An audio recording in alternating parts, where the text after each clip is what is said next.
আমি আপনাদের কাছে নির্ধারিত একটা সূরা থেকে নির্ধারিত একটু কথা বলতে চাই। আশা করি আপনারা আমার কাছ থেকে এর আগে না শুনলে এই কথা এর আগে এভাবে আপনাদের কাছে উপস্থাপন করা হয় নাই। আমি আপনাদের কাছে সর্বোচ্চ 30 থেকে 40 মিনিট, আর 40 মিনিট কথা বলে ফেলছি, আর 30 থেকে 40 মিনিট আপনাদের সামনে একটু কথা বলতে চাই। শুনবেন তো ইনশাআল্লাহ? আসেন তো ইনশাআল্লাহ? চলেন তাহলে আমরা সমস্বরে একযোগে আমরা বিতাড়িত শয়তান থেকে আশ্রয় প্রার্থনা করে আমরা কোরআনুল কারীমের মধ্যে প্রবেশ করব। একটা জবানও বন্ধ থাকবে না, কাছে দূরে ঘরে বাড়িতে যেখানে মাইকের শব্দ যাচ্ছে সকলেই আমার সাথে একসাথে পড়েন রহমানির রহিম। واتل عليهم نبأ الذي آتيناه آياتنا فانسلخ منها فأتبعه الشيطان فكان من الغاوين। আমার আল্লাহ রাব্বুল আমিন আমার প্রিয় নবী মুহাম্মদুর রাসূলুল্লাহ সাল্লাল্লাহু আলাইহি সাল্লামকে বলছেন, ও আমার হাবিব, আপনার প্রতি আমি এখন যে ওহী দিচ্ছি আপনার প্রতি দায়িত্ব হলো আপনি এই ওহীটা আপনার উম্মতের কাছে তেলাওয়াত করে শোনান, তাদের কাছে আপনি এটা তেলাওয়াত করে জানায় দেন। মুফাসসিরিনে কেরাম ব্যাখ্যা করছেন আল্লাহ কোরআনে অনেক জায়গাতে নবীকে বলেছেন কুল, হে নবী আপনি বলুন। অনেক জায়গায় নবীজিকে বলা হয়েছে মানুষের কাছে বার্তা পৌঁছায় দেওয়ার জন্য, কিন্তু রব্বুল আমিন এই জায়গাতে কেন ওয়াতলু বললেন, আপনি তেলাওয়াত করলেন কেন বললেন? মুফাসসিররা ব্যাখ্যা করছেন ইব্রাহিম আলাইহিস সালাম আর ইসমাঈল আলাইহিস সালাম মিলে যখন খানায়ে কাবা নির্মাণ করলেন, খানায় কাবা নির্মাণ করার পরে ইব্রাহিম আলাইহিস সালাম আল্লাহর কাছে দোয়া করলেন, وَإِذْ يَرْفَعُ إِبْرَاهِيمُ الْقَوَاعِدَ مِنَ الْبَيْتِ وَإِسْمَاعِيلُ رَبَّنَا تَقَبَّلْ مِنَّا إِنَّكَ أَنْتَ السَّمِيعُ الْعَلِيمُ। আয় রব, আমি আর ইসমাইল মিলে খানায় কাবার প্রাচীর দাঁড় করিয়েছি, আপনি এটাকে কবুল করে নেন। মুফাসসিররা বলছেন আল্লাহর কাছে এইটুকু বলেছেন, কিন্তু আল্লাহ রাব্বুল আমিন ইব্রাহিম আলাইহিস সালামের অন্তরে এমন নিয়ামত ঢেলে দিলেন, ওইটার কারণে ইব্রাহিম আলাইহিস সালাম এমন একটা দোয়া করলেন, আল্লাহর ঘর টিকে থাকবে এমনি এমনি নয়, আল্লাহর ঘর টিকে থাকার জন্য আল্লাহ একটা পদ্ধতি দান করলেন। আল্লাহ নবী ইব্রাহিম আলাইহিস সালাম আল্লাহর কাছে দোয়া করলেন, রব্বানা ওয়াবাস ফীহিম রাসূলাম মিনহুম ইয়াতলু আলাইহিম আয়াতিক। আয় আল্লাহ, আমি আপনার কাছে দোয়া করি আমার উম্মতের মধ্যে থেকে আমার সন্তানদের মধ্যে থেকে এমন নবী আপনি সেখানে প্রেরণ করেন যেই নবীর কমসে কম 4টা গুণ হবে, ইয়াতলু আলাইহিম আয়াতিকা ওয়া ইউযাক্কিহিম ওয়া ইউআল্লিমুহুমুল কিতাবা ওয়াল হিকমা। 1 নম্বর আপনার আয়াতগুলা তাদের কাছে তেলাওয়াত করবে। আল্লাহ নবী সাল্লাল্লাহু আলাইহি সাল্লাম বলছেন, আমার উম্মত জেনে রাখো আমি মুহাম্মদ মুস্তাফা সাল্লাল্লাহু আলাইহি সাল্লাম দুনিয়াতে এসেছি অনেক অনেক হাজার বছর আগে আমার পিতা ইব্রাহিম আলাইহিস সালাম দোয়া করেছিলেন। আল্লাহ ইব্রাহিম আলাইহিস সালামের দোয়ার বদৌলতে দুনিয়ার বুকে আমাকে পয়গম্বর হিসাবে প্রেরণ করেছেন। আমি ইব্রাহিম আলাইহিস সালামের দোয়ার ফসল। সুবহানাল্লাহ। আমাদের মধ্যে অনেকের আছে চিন্তা করি এই লোকের জন্য দোয়া করলে কি হবে, এই দোয়াটা আমি করব কি করব না। আল্লাহ আপনার চিন্তার মধ্যে যত বড়ত্ব রাখে তত বড় দোয়াটা আপনি করে দেন। আজকে আপনার দোয়া হয়তো কবুল হয় নাই, আপনি দেখে দিতে পারেন নাই, কিন্তু আল্লাহ আপনার দোয়া কবুল করে আপনার 50 প্রজন্ম পরেও এমন হয়তো নিয়ামত দিবে, আপনি কিয়ামতের ময়দানে জান্নাতে যেয়ে বুঝতে পারবেন যে আপনার দোয়ার ফজলে আল্লাহ এই নিয়ামতটা অমুক বান্দাকে দিয়েছিল। এই জন্য দোয়া করতে হিংসা করা যাবে না। আপনার কাছে যতটুকু সুযোগ থাকবে অপরের জন্য দোয়া করবেন। আল্লাহ রাব্বুল আমিন নবীকে বলছেন, গভীর মনোযোগ দেন, ওয়াতলু আলাইহিম, ও আমার হাবিব আপনি তাদের কাছে এই ঘটনাটা বলেন, নাবা আল্লাযী আতাইনাহু আয়াতিনা, আমি আল্লাহর পক্ষ থেকে তাদের কাছে আমার আয়াত দিয়েছিলাম।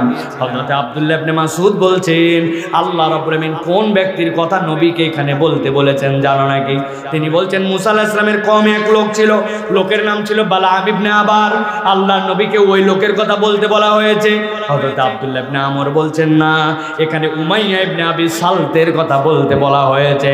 ইমাম ইবনে কাসির রহমতুল্লাহ আলাইহি বলছেন, লোকের কথা যাকেই বলতে বলা হোক, কিন্তু আল্লাহ এই জায়গাতে এমন 4টা দোষের কথা বলেছেন, যেই 4টার কথা কিয়ামত পর্যন্ত যেই মানুষের জীবনে লেগে যাবে, আল্লাহ মূলত তাদের দীক্ষা দেওয়ার জন্য আল্লাহ রাব্বুল আলামিন এই কথা উল্লেখ করেছেন।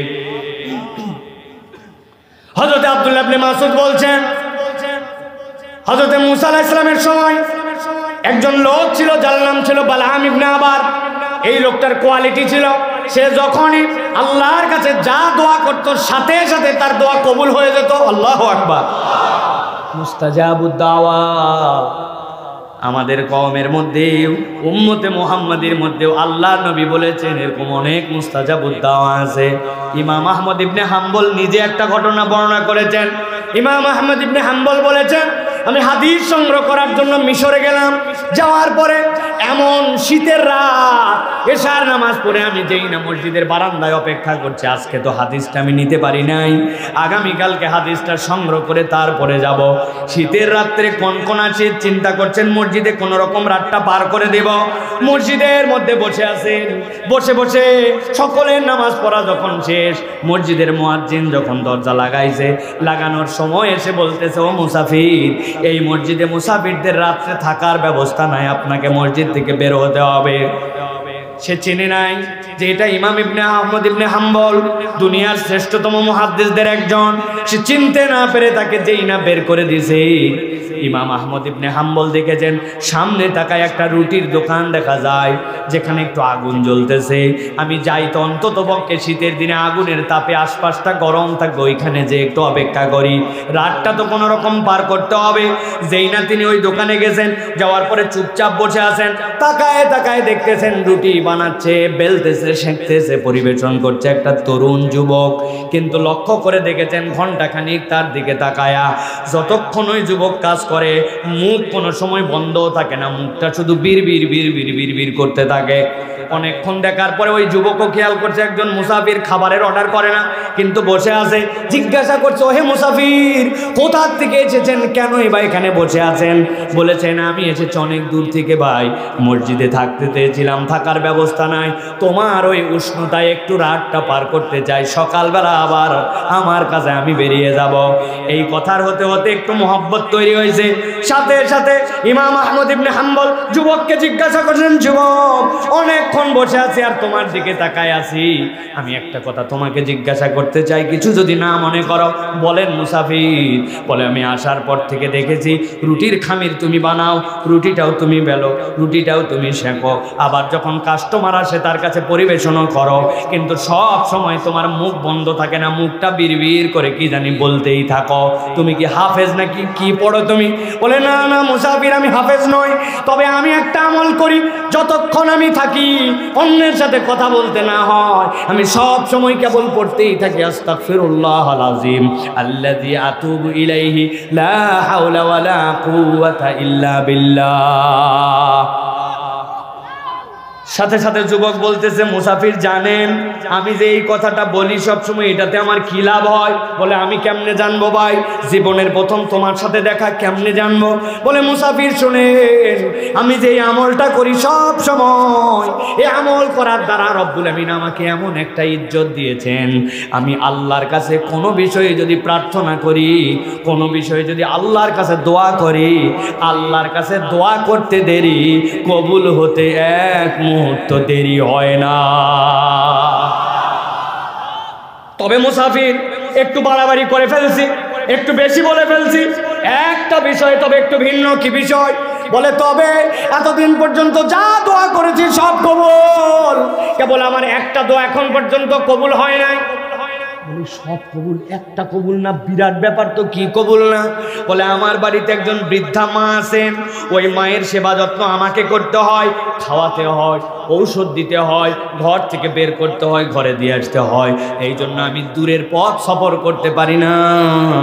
কিন্তু আমার মনের মধ্যে আল্লাহর কাছে বিরাট একটা দাবি দিয়ে রাখছি, আল্লাহ, তোমার যুগ শ্রেষ্ঠ একজন মুহাদ্দিস আছেন যিনি মদিনায় থাকেন, তোমার হাদিসে নববীর খেদমত করেন, আল্লাহ জীবনে একবার অন্তত পক্ষে ইমাম ইবনে আহমদ ইবনে হাম্বলকে আমাকে দেখা করায়।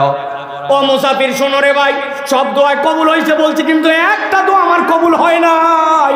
এই কথা শোনার সাথে সাথে আহমদ ইবনে হাম্বল দাঁড়ায় গেছেন, লাফ দিয়ে আল্লাহু আকবার বলে বলছেন, যুবক তোমার কথার ব্যাপারে আমার কিছু সন্দেহ মানুষ মাত্র হয়, কিন্তু এখন আর কোনো সন্দেহ নাই যে তোমার সব দোয়াই কবুল হয়। যুবক বলে, কেমনে আপনি বুঝলেন? বলে, শোনো, তুমি এতদিন পর্যন্ত যা দোয়া করছো সব কবুল, আর আল্লাহর কাছে বলেছো, আল্লাহ একবার মদিনায় নিয়ে আমাকে আহমদ ইবনে হাম্বলকে দেখায়, কিন্তু আল্লাহ তোমাকে এত পছন্দ করেন, এমন কবুল করেছেন এই শীতের রাত্রে আল্লাহ তোমার দোয়া কবুল করে আহমদ ইবনে হাম্বলকে তোমার রুটির দোকানে হাজির করছে।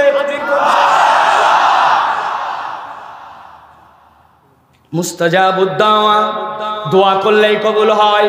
কত কথা বলি, কত গল্প মারি, আজে বাজে কথা বলি, সুযোগ পাইলে ফালতু আলাপ করে, গান শুনি, কিন্তু মুখ দিয়ে আস্তাগফিরুল্লাহাল আযীম আল্লাযী আতুবু ইলাইহি। মেশিন চালাচ্ছি, কাজ করতেছি, আয়রন করতেছি, বাড়ির থেকে বেরিয়ে গেছি, ফিরতেছি, যেদিকেই আপনার চিন্তা থাক, জবটা যদি আপনার মুখের মধ্যে এই তাসবিহগুলা থাকে, আল্লাহর কাছে বান্দাটা জাকিরিন হিসাবে লেখা হয়। আর আল্লাহর বান্দা এরপরে দোয়া করে, দোয়া করার সাথে সাথে বান্দার দোয়া কবুল হয়। হযরত আব্দুল্লাহ ইবনে মাসউদ বলতেছেন, মুসা আলাইহিস সালামের কওমে এরকম একজন লোক ছিল, দোয়া করলেই কবুল হয়। মুসা আলাইহিস সালাম আসার পরে লোকজন আসলো তার কাছে, এসে বলতেছে, আমাদের কওমের মধ্যে একজন লোক আসছে, ঝামেলা তৈরি করতেছে, লোকের নাম মুসা, বালাম তুমি ওর বিপক্ষে বদদোয়া করো, এই ঝামেলা আমরা রাখতে চাই না সমাজে। উনি বলতেছেন, তোমরা যে লোকের কথা বললাম আর যে কোয়ালিটির কথা বললো, হলেও হতে পারে নবী, আমি তার বিপক্ষে দোয়া করতে পারবো না। সাথে সাথে লোকজন বলছে, বালাম তুমি মনে করছো আমাদের স্বার্থে তোমার কাছে আসছি? জি না, আমরা তোমার স্বার্থে আসছি। কি স্বার্থ আমার? বলে, তোমার দোয়া কবুল হলে বলেই না আমরা তোমার কাছে আছি, হাদিয়া তোহফা দেই মিয়া। আর তোমার একই বনের মধ্যে যদি দুইটা বাঘ হয়, মুসারও যদি দোয়া কবুল হয়, সে যদি পয়গম্বর হয়, তোমার কাছে কেউ আসবে নাকি? আর তোমার ভালোর জন্যই বলছি যে বদদোয়া করো। টোপ গিলে নিছে, নেওয়ার পরে দোয়া করে দিছে আল্লাহর কাছে, আল্লাহ মুসা এবং তার কওমকে তুমি ধ্বংস করে দাও। সাথে সাথে আল্লাহ রাব্বুল আলামিন ইলহাম করে দিয়েছেন তার অন্তরের মধ্যে, বালাম নিজের মর্যাদা নিজে নষ্ট করে ফেললি, দুনিয়ায় যতদিন বেঁচে থাকবি আর কখনো তোর কোনো দোয়া কবুল করা হবে না। নবীকে আল্লাহ রাব্বুল আলামিন বলছেন, গভীর মনোযোগ খেয়াল করে শুনেন, ওয়াতলু আলাইহিম নাবা আল্লাযী আতাইনাহু আয়াতিনা ফানসালাখা মিনহা ফাআতবাহু আশ-শাইতানু ফাকানা মিনাল গাওয়িন।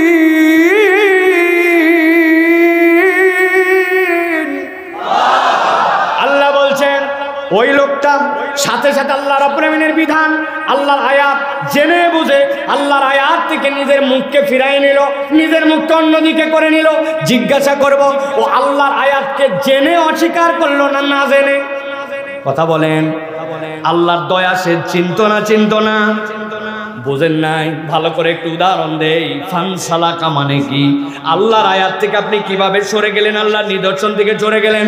আপনি ঈদের সময় বাড়িতে যাচ্ছেন, বাসের মধ্যে উঠছেন, উঠার পরে এমন ভিড়ের ভিড় বাসের মধ্যে, ধরে দাঁড়ায় আছেন, ডাইনে নড়া যায় না, বামে নড়া যায় না, পিছনে নড়া যায় না, এমনকি অনেক সময় কোমর চুলকায়, চুলকানোও যায় না, আছে কি না?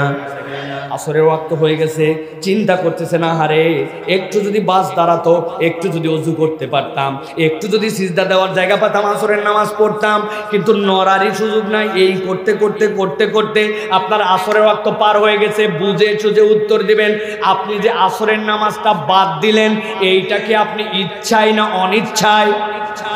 অনিচ্ছা। আমার ইচ্ছা ছিল কিন্তু আমি পারি নাই।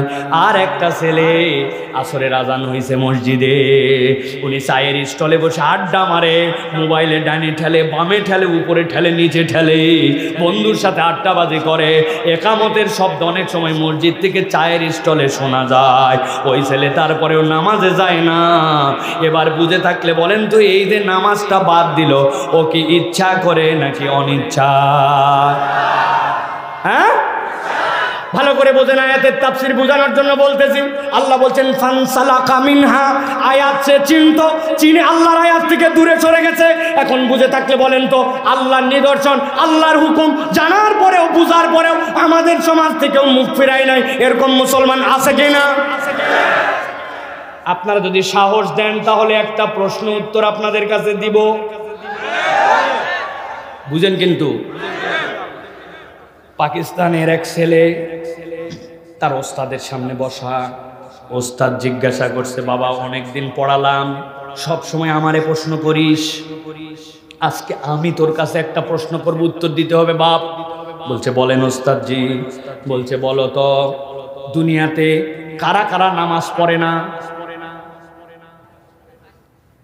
ছেলে বলছে ওস্তাদ, আমি আমার ক্ষুদ্র জ্ঞানে দেখছি 3 ধরনের লোক নামাজ পড়ে না।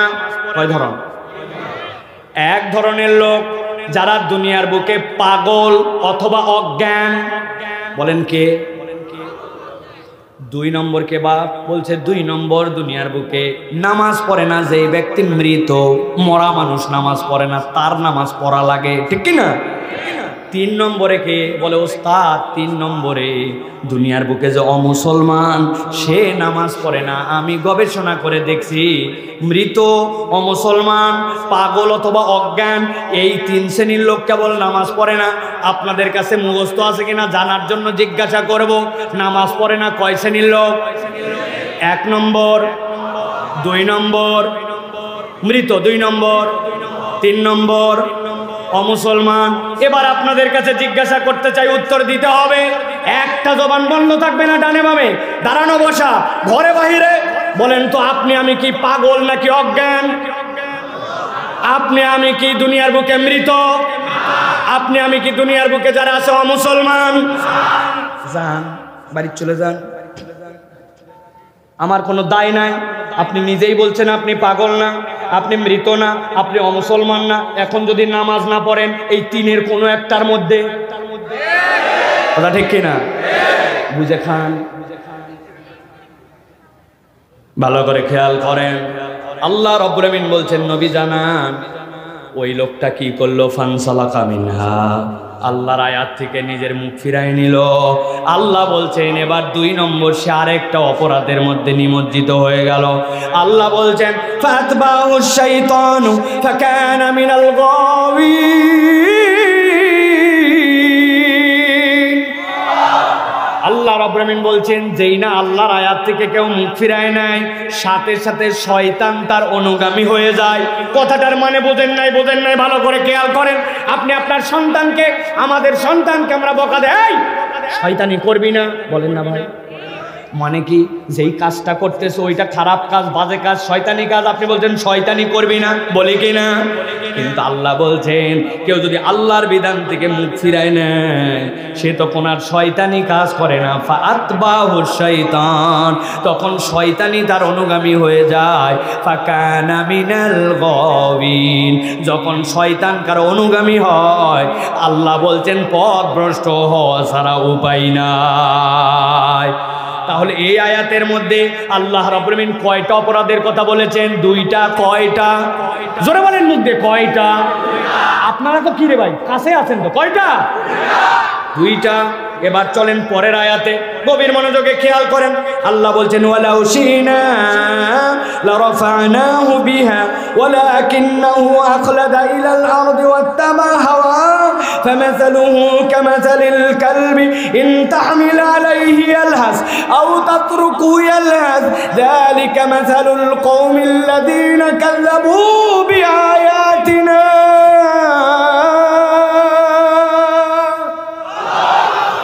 আমার রব্বুল আমিন বলছেন ওয়ালাউ শিনা লারাফানাহু বিহা, যদি আমি চাইতাম সে যদি আল্লাহর বিধানের উপরে থাকতো, আল্লাহর হুকুম মেনে নিত, আমি আল্লাহ তার মর্যাদাটাকে বৃদ্ধি করে দিতে পারতাম।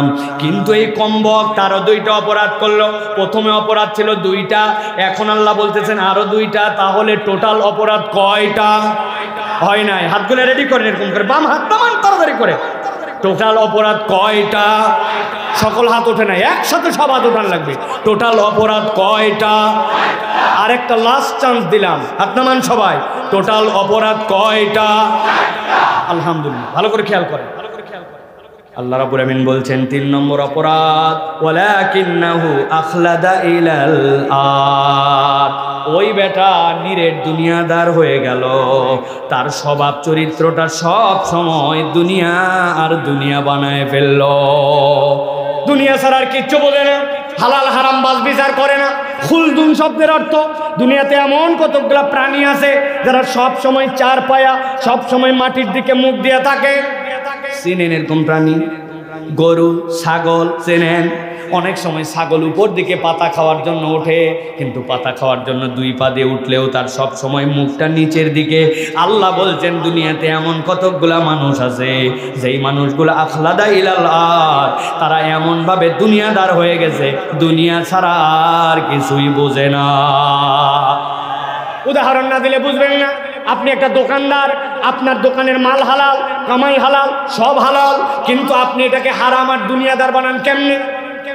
বলছে ভাই আপনার মতো চেনা লোক বলে কেনা দামে দিলাম, আছে না বা? কই আপনি আমার বউনির কাস্টমার, সকাল 11টায় 50 নম্বর কাস্টমারকে বউনি বলে। চেনা লোক জীবনে দেখেনি কেনা দাম বলে 500 টাকা। আছে কিনা? ও দুনিয়া ছাড়া কিচ্ছু বোঝে না, কেবল দুনিয়ার দুনিয়া। আর এই রকম হারাম অর্থবিত্তের দুনিয়াতে কতগুলা মানুষ আছে বিরাট গরম দেখায়, আছে কিনা? গরম দেখায়। এক বাদশা ছিলেন, যে বাদশার ব্যাপারে নবীজি সাল্লাল্লাহু আলাইহি সাল্লাম দোয়া করেছেন যে সে যদি আমার যুগ পেত সে ইমানদার হয়ে যেত, ভালো বাদশা। তো ওই বাদশার দরবারে একটা শ্বেত হাতি ছিল, সাদা হাতি। সাদা হাতি চেনেন?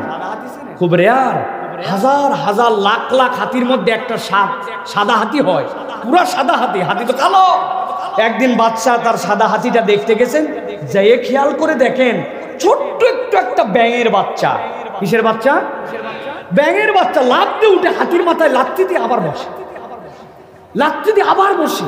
বাচ্চা তো অবাক হয়ে গেছে যে একটা ব্যাঙের বাচ্চা, এত বড় প্রাণী, হাতির মুখে লাথি দিয়ে বসে। উনি সাথে সাথে ওনার দপ্তরে যায় বসছেন, বসে প্রধানমন্ত্রীকে ডাক দিয়ে বলছেন, প্রধানমন্ত্রী এদিকে আসো, আমার যে সাদা হাতি আছে দেখছি একটা ছোট্ট ব্যাঙের বাচ্চা ওর কপালের মধ্যে লাথি দেয়, এত বড় দুঃসাহস আমার এই রকম জায়গাতে একটা হাতিকে লাথি দেয়, এটা তো সাধারণ ঘটনা নয়। তোমাকে 1 মাস সময় দিলাম, এটার কারণ উদ্ঘাটন করবা, তাছাড়া তোমার ধরের থেকে কল্লা আলাদা। প্রধানমন্ত্রী বলছে যে বাচ্চা নামদার, যদি ধরের থেকে কল্লা আলাদা করতে চান তো 1 মাস অপেক্ষা করার দরকার নাই, এখনই নিয়ে ফেলা। বলছে কেন? বলছে আমি না জানি হাতির ভাষা, না জানি ব্যাঙের ভাষা, তা আপনি বলে দিয়েছেন ও লাত্তি মারে কেন? আমি কিভাবে এটা আন্দাজি, এটা আমি ইনভেস্টিগেশন করবো কেমন? তো বাদশাহ বলছে যে শোনো, রাগ করো না, আমি অতিরিক্ত মেজাজ গরমে তোমাকে এই কথাটা বলছি, তবে ধরের থেকে কল্লা যাবে না। তবে আমার বিশ্বাস আমি যাকে প্রধানমন্ত্রী হিসেবে নিয়োগ দিছি ওইটা কাউয়া মার্কা না, ওটার মাথায় একটু বুদ্ধি আছে। অতএব তোমার অন্তত পক্ষে চিন্তা ভাবনা করে আদার্স বিষয় আশয় দেখে গবেষণা করে এটা বের করে আমাকে রিপোর্ট দিবে, যাও সময় দেওয়া হলো। চিন্তা করছে এবার তাহলে চেষ্টা করে দেখি। প্রধানমন্ত্রী গেছে, যাই বলছে কোন জায়গায় হাতি আর কোন জায়গায় ব্যাঙ রে? যাই বলছে এই জায়গায় ব্যাঙ। ব্যাঙ কোন জায়গায় থাকে? খুঁজে দেখছে যে ব্যাঙের ছোট্ট একটা গর্ত। খেয়াল করে দেখছে গর্তটা এত ছোট যে ব্যাঙ সিধা হয়ে ঢুকে ভিতর দিয়ে আবার উল্টা হয়ে যে বের হবে উপায় নাই, এই জন্য ব্যাঙের গর্ত ছোট, ও ব্যাক গিয়ারে ভিতরে ঢুকে, মানে পিছনে দিয়েই ঢুকে বসে, আবার যখন বের হওয়া লাগবে সিধা বের হয়।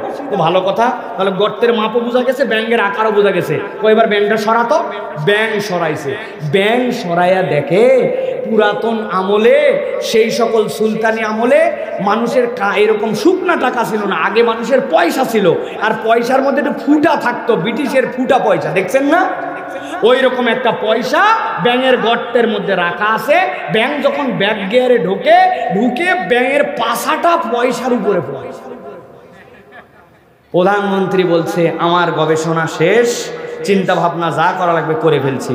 বাচ্চা শেখে বলছে, বাচ্চা চিন্তা ভাবনা করে বাইর করে ফেলছি। কই রে বাবারে, 1 মাস টাইম দিয়েছিলাম তখনই তুমি মানো না, আর এখন দেখি আধা ঘন্টার মধ্যে সমাধান। বলছে, বাচ্চা ব্যাং ছোট হলে হবে কি, ছোট্ট একটা মোহর আছে, প্রত্যেকে জানি পাইছে, মুখে করে নিয়ে আসে, ওর ঘরের মধ্যে এটা রাখছে।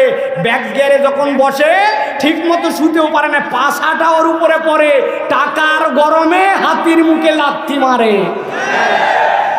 ওইরকম আমাদের সমাজে কতকগুলো আছে, নিজেরা অল্প কয় টাকার মালিক হয়ে, একটু ক্ষমতা পেয়ে, একটু পাওয়ার দেখে, একটু 2টা লোক তার পক্ষে স্লোগান দেখে হুঁশ করতে পারে না। অনেক আল্লাহর ওলিদের কোরআনের পক্ষে, আল্লাহর আইনের বিপক্ষে তারা লাথি মারার চেষ্টা করে। ওই ব্যাঙের যেরকম লাথি মারার দ্বারা কিচ্ছু যায় আসে না, ইসলামের বিপক্ষে যারা অবস্থান নেবে তাদের এই সাময়িক গরম কোনো কাজ দিবে না।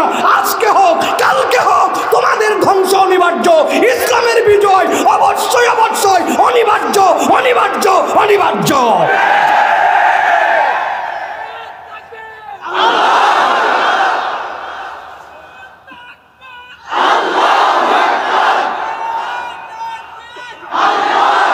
ভালো করে খেয়াল করেন, আল্লাহ রাব্বুল আমিন বলছেন অপরাধ নম্বর 3 তাহলে কি? আল্লাহ বলছেন ওয়ালাউ শি'না লারাফা'নাহু বিহা, যদি চাইতো নিজের মর্যাদা বৃদ্ধি করতে পারতো, কিন্তু 3 নম্বর অপরাধ ওয়ালাকিন্নাহু আখলাদা ইলাল আরদ, সে নিরেট দুনিয়াদার হয়ে গেল, দুনিয়া ছাড়া কিছুই বোঝে না, দুনিয়ায় কেবল তার টার্গেট, হারাম হালালের বাজ বিচার করে না, দুনিয়া পাইছে দুনিয়া পাইছে দুনিয়া খাইছে, এই ধান্দায় চলে। আল্লাহ বলছেন 3 নম্বর অপরাধ এইটা। আর 4 নম্বর তার অপরাধ হচ্ছে ওয়াত্তাবা হাওয়া। গভীর মনোযোগ দাও যুবক, আল্লাহ রাব্বুল আমিন যেন তোমার আমার কথা এখানে বলছেন। আল্লাহ বলছেন ওই লোকের নবী জানান অপরাধ 4 নম্বরটা ছিল ওয়াত্তাবা হাওয়া। সে তার মন পছন্দ জিন্দেগি গঠন করেছিল, দিল যা চাইছে তাই করে, যতটুকু পর্যন্ত কোরআন তার অন্তর অনুযায়ী মানা লাগে ততদিন পর্যন্ত মানে, আর যেই পর্যন্ত তার পছন্দ হয় না সেই পর্যন্ত বাদ দেয়। এরকম মুসলমান আমাদের এলাকায় আছে কি নাই? অনেক মা বোন আমাদের কথা শুনতেছে, আমি মাঝে মাঝে বলি আমাদের অনেক মা বোন সুন্দর পর্দা করে দেখা যায়, কিন্তু যেই না বিয়ে বাড়িতে যায় তখন তার পর্দা উড়ে যায়, ঈদের দিনে তার পর্দা হাওয়া হয়ে যায়, ঠিক না? বিয়ে বাড়িতে যাইয়া সুন্দর করে যখন ওই কমিউনিটি সেন্টারে এক মহিলার সাথে আরেক মহিলার দেখা, দেখে বলছে বুবু সকলকে চিনলাম, আপনাকে চিনলাম না, আসমান থেকে নেমে আসা পরীর মতো লাগতেছে আপনার। বলছে হরু ব্যাকল, আমি তোর পাশের বাড়ির তসলিমা আপা। কই চিনবো কেমনে, সারা জীবন দেখছি বোরখায়, এখন দেখতেছি বোরখা ছাড়া। বলছে মুখের মেকআপ করছি 2000 টাকার, এখনো যদি বোরখা দেয় তো দেখবে কে? আছে কিনা?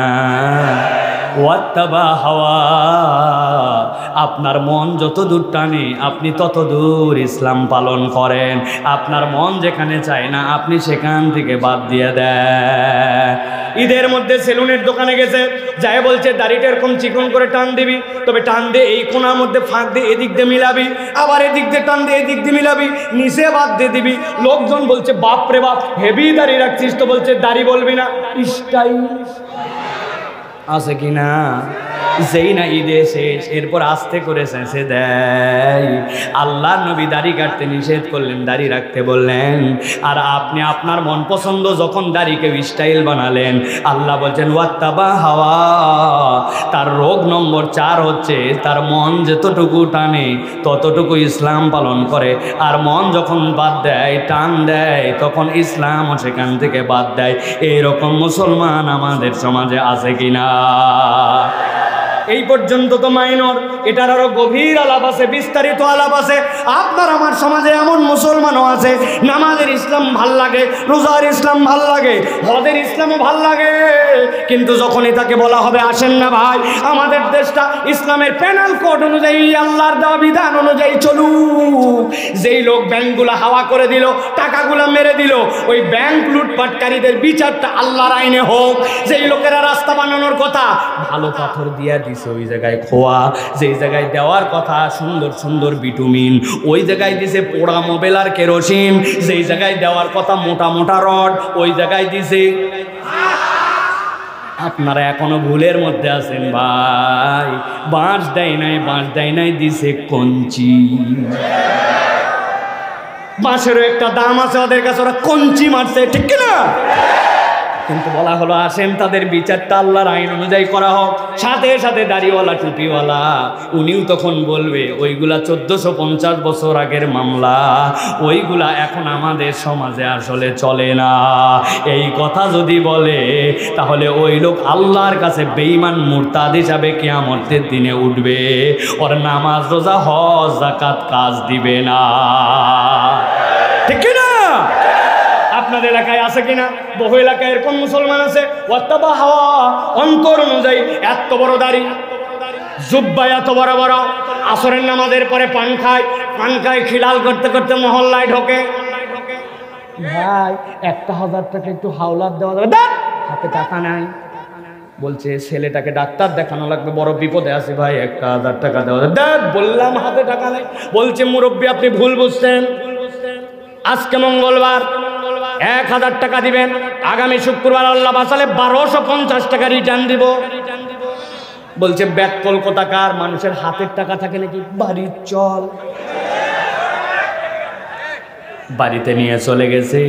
বাড়িতে যাওয়ার পরে বলছে 1000 টাকা নে, তবে লাগলে আরো দেওয়া যাবে, তোর শাশি ওই ব্যবসা করে, তবে যা করবি তাড়াতাড়ি কর, ছোট দিনের বেলা মাগরিবের আজান হচ্ছে, আমি যাই কিন্তু জামাতে নামাজ ধরবো।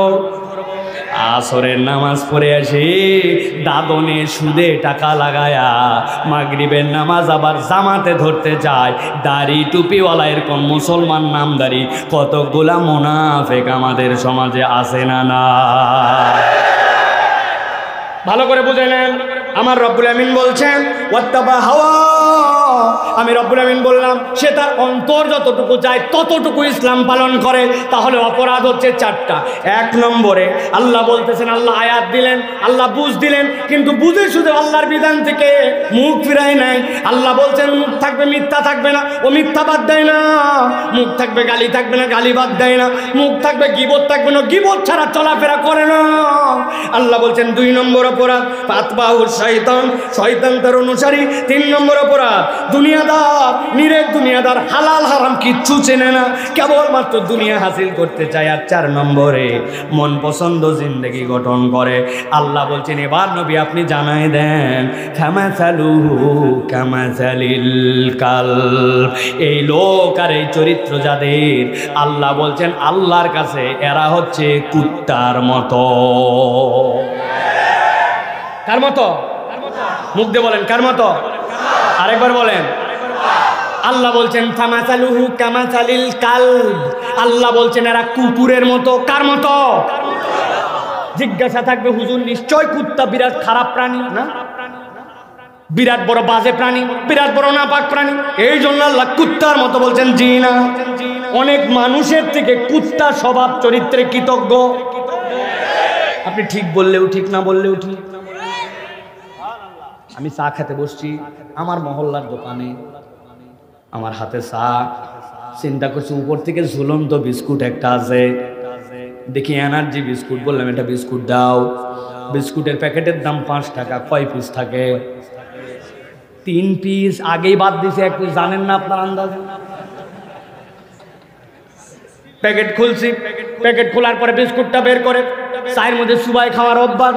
যেই না চায়ে চুবাইছি, সাথে সাথে এক লোক কোথার তো উদয় হয়ে যায়, আরে সাইফুল্লাহ ভাই এই মহল্লায় আপনি? আসসালামু আলাইকুম। অবাক হয়ে গেছে যে সাইফুল্লাহ ভাই রাস্তার পাশে দোকানে বসে চা খাচ্ছে, এই হুজুর আমার চিনা, মোবাইলে থাকে, বাড়ায় গেছে। আমি বললাম ওয়ালাইকুম আসসালাম ভাই, এই মহল্লায় তো আমার বাড়ি। এই যে তার সাথে 5, 7, 10 সেকেন্ড গেছে, চায়ের মধ্যে যে টুবানো ছিল আমার বিস্কুট, উঠায় মুখে দিব, অ্যাক্সিডেন্ট। বিস্কুট দেখে নিচে পড়ে গেছে। বিস্কুট পরে কেবল গোড়াটুকু আমার হাতে, মনের দুঃখে মুখে দিয়েছে ওইটুকু। আর এদিকে বিস্কুট যে পড়ছে, দূরে ছিল এক কুত্তা। কুত্তা কোথার থেকে যেন আসছে, আইসে সাথে সাথে বিস্কুট দেখে আমার পায়ের গোড়ায় 2-3 বার দিবা টান দিতেই নাই, ঘটনা শেষ। পরের দিন আবার চা খেতে আসছে ওই জায়গায়। যেই না চা খেতে বসছি, চা খেতে বসার পরে দেখি একটা কুকুর কোথা থেকে জানি লেজ ডাউন দিয়া মাথা নিচু করে এরকম করতে করতে আমার সামনে এরকম করে।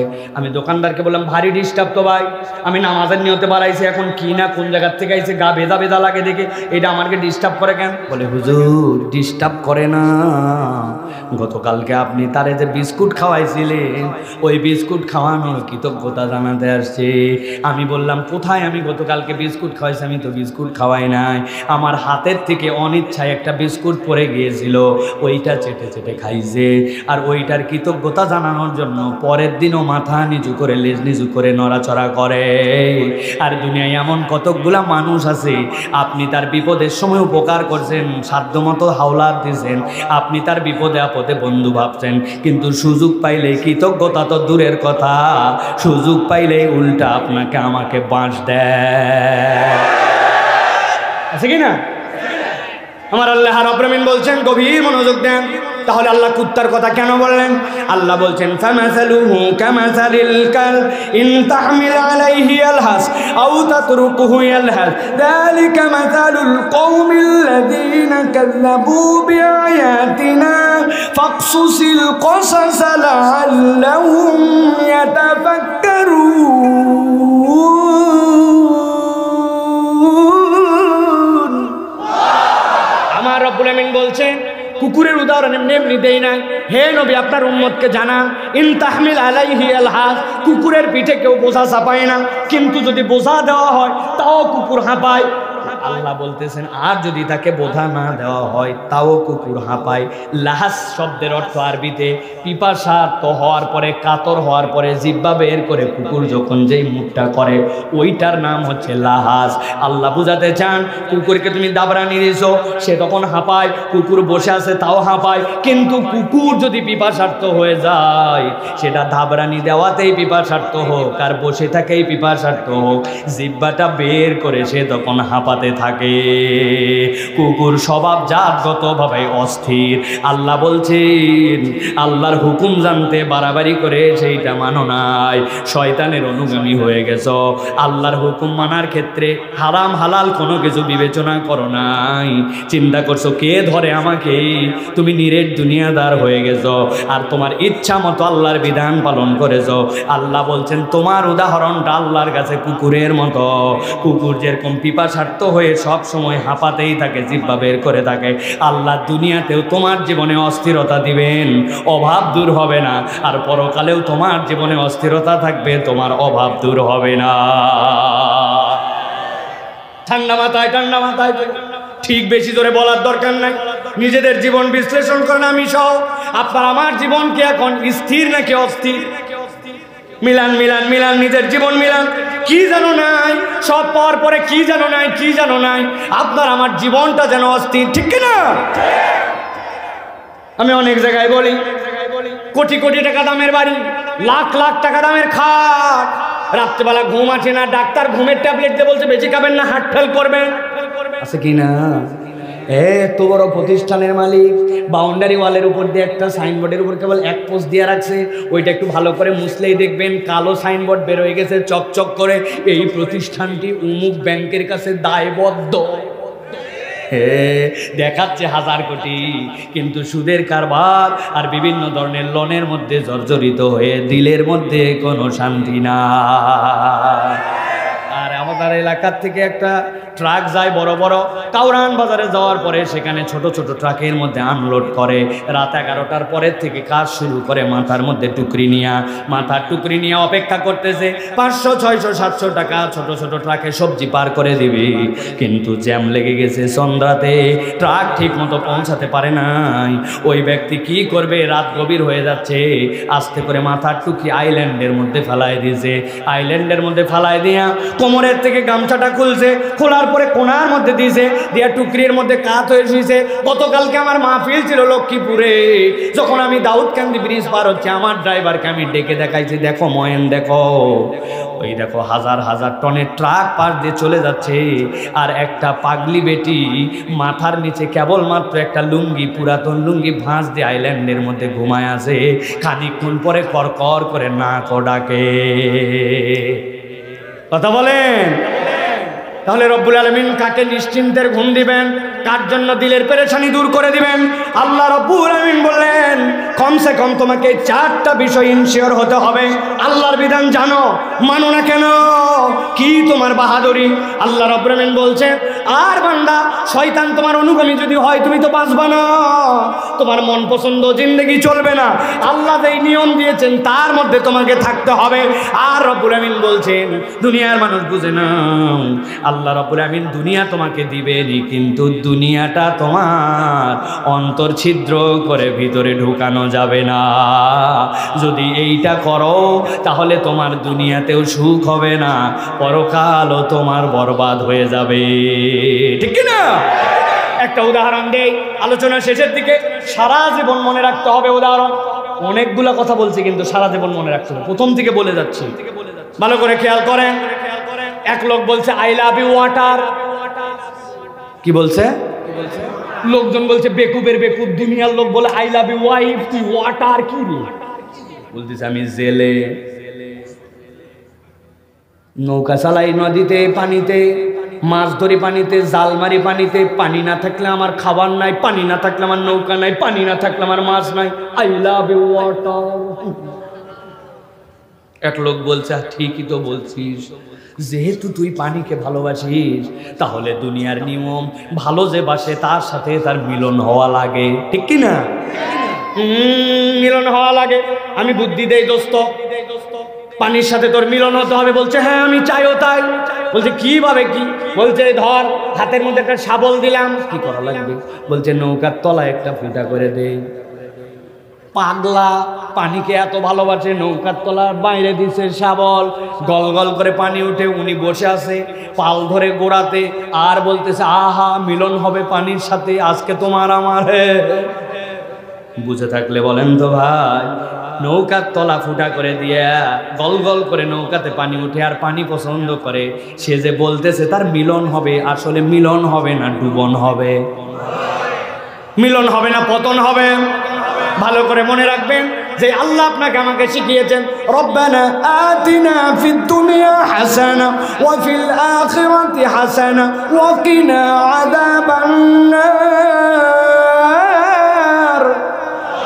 এই দুনিয়ার মানুষ, দুনিয়া তোর লাগবে, আমি আল্লাহ তোকে শিখালাম। তবে মনে রাখবেন আপনার যে দিল আছে, আপনার যে অন্তর আছে, ওই অন্তরটার বাইরে আপনার ঘেরাও থাকবে একটা। আপনি যদি অন্তর ফুটা করে দেওয়ার মধ্যে দুনিয়া ঢোকান, আপনার দুনিয়াও বরবাদ, আখিরাতও বরবাদ। আমার কথা শেষের দিকে আল্লাহ রাব্বুল আমিন বলছেন ওয়াতলু আলাইহিম, মনে আছে নবী আপনি তেলাওয়াত করেন। এবার আল্লাহ বলছেন ফাকসুসিল কাসাসা লাআল্লাহুম ইয়াতাফাক্কারুন, আপনি এই ঘটনাটা বলে দেন, আশা করা যায় এই গল্প থেকে আপনার উম্মত উপকার পাবে, চিন্তা করবে। ও আমার ঢাকার মুসলমান, এত বড় মজমা, এত মানুষ এত সময় ধরে বসে আছেন, আমার ভাইরা 2 ঘন্টা ধরে দাঁড়ায় আছেন। আপনি যদি এই আয়াতের মুখাতেব আপনাকে মনে করেন লাআল্লাহুম ইয়াতাফাক্কারুন, তাহলে আজকে যে আমাকে ধীর স্থিরভাবে চিন্তা করতে হবে। সাইফুল্লাহ ভাই এত কথা বলল, কোরআন থেকে কি চিন্তার বিষয় এখানে আমার আছে? আমার জীবনটাকে আমি আমার ইচ্ছায় নাকি আল্লাহর ইচ্ছা চালাই? আমি কি নিরেট দুনিয়াদার, দুনিয়া দুনিয়া দুনিয়া করে পাগল হয়ে গেছে কিনা? আর আমি জেনে বুঝে আল্লাহর হুকুম বোঝার পরেও আমি অমান্য করতেছি কিনা? আল্লাহ বলছেন আশা করা যায় আপনার উম্মত এখান থেকে শিক্ষা নিবে। ঠিক না? অতএব প্রিয় ভাইরা, আল্লাহ শেষ আয়াত আরো দীর্ঘ কথা বলেছেন। আল্লাহ বলছেন সামাসালাল কওমুল্লাযিনা কাযযাবু বিআয়াতিনা ওয়া আনফুসাহুম কানু ইয়াজলিমুন, তবে তাদের কাছে বলে লাভ নাই, ওরা যারা আপনার আয়াত অস্বীকার করে ওদের কাছে বলাও যা না বলাও তাই। আল্লাহ বলছেন ওরা নিজের আত্মার উপরে জুলুমকারী। আমরা যেন নিজের আত্মার উপরে জুলুম করে আমরা যেন বেঈমান মুসলমান না হই, আমরা যেন নামকাওয়াস্ত মুসলমান না হই, আমরা যেন ঈমানের উপরে বলবৎ থেকে আল্লাহর বিধানগুলা নিজের জীবনে পূর্ণভাবে পালন করতে পারি। রাজি? হাত তোলেন সকলে, রাজি? আল্লাহর জন্য হাত তোলেন, রাজি? তাহলে শপথ করেন যে আমরা যে রাজি, আমরা কি মিথ্যা বলে না মিথ্যা বাদ দিয়া? বলেন মিথ্যা ছেড়ে না ধরে, মুখের মধ্যে গালি দিয়ে না গালি বাদ দিয়া, গালি দিয়ে না গালি বাদ দিয়া, গীবত করে না গীবত বাদ দিয়া, পিছনে যারা হাত তোলেনি কি ভাই ভয় লাগে? নামাজটা কি পড়ে না ছাড়ে? বুঝে বলেন পড়ে না ছাড়ে? হ্যাঁ, শুধু জুম্মার নামাজটা পড়ে, তাই তো? আল্লাহ কবুল করুক। সোজা করেন, সোজা। এবার একটা শপথ করতে চাই, এই মাদ্রাসা, যেই মাদ্রাসার আজকে হাজার হাজার আপনারা মাহফিলে মানুষ আসলেন, এই মাদ্রাসাটা এলাকার জন্য বড় হোক, এটা আপনার আমার নাজাতের ওসিলা হোক, চাই? আমরা তাহলে এই মাদ্রাসার জন্য কখনো বিরোধিতাকারী হব না। বলেন আল্লাহুম্মা আমিন।